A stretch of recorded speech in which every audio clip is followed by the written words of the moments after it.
is Dr. Justin Brown of Friends and Family Spinal Care, and what we're going to be doing is a video blog. We're going to be introducing you to new concepts, things that are important for you and your family, things that can literally change your life. So we're going to start out with one of the most important fundamental concepts that you could possibly understand about how to make sure that your body is functioning as best as it possibly can to allow for each of the different areas to express health to its potential. So let's talk about this one concept.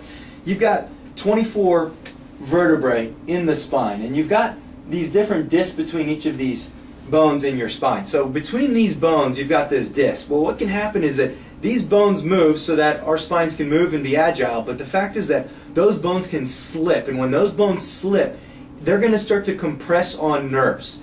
When you have a compression on a nerve, what it's doing is it's starting to irritate that communication out to some part of the body, whether that means it goes out down your arm to your hands and creates a numbness or tingling, or if it goes to your heart and causes a heart problem, or if it causes absolutely no symptom whatsoever, which is actually the most common thing.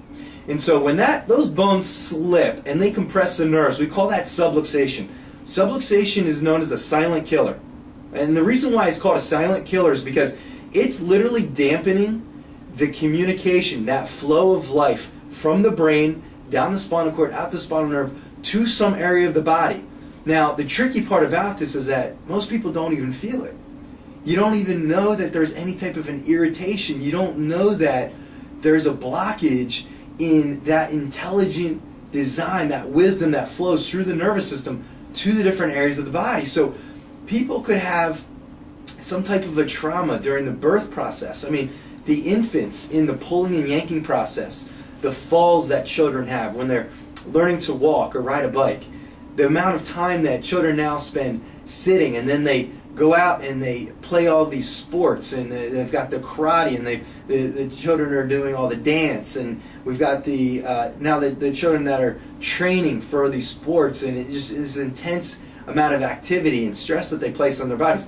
Then you think about as adults, amount of time we spend now sitting at computers, or even students, and the time we spend sitting at computers, the stresses that we have in our life. So all of these different type of physical, chemical, or even emotional stresses cause that subluxation.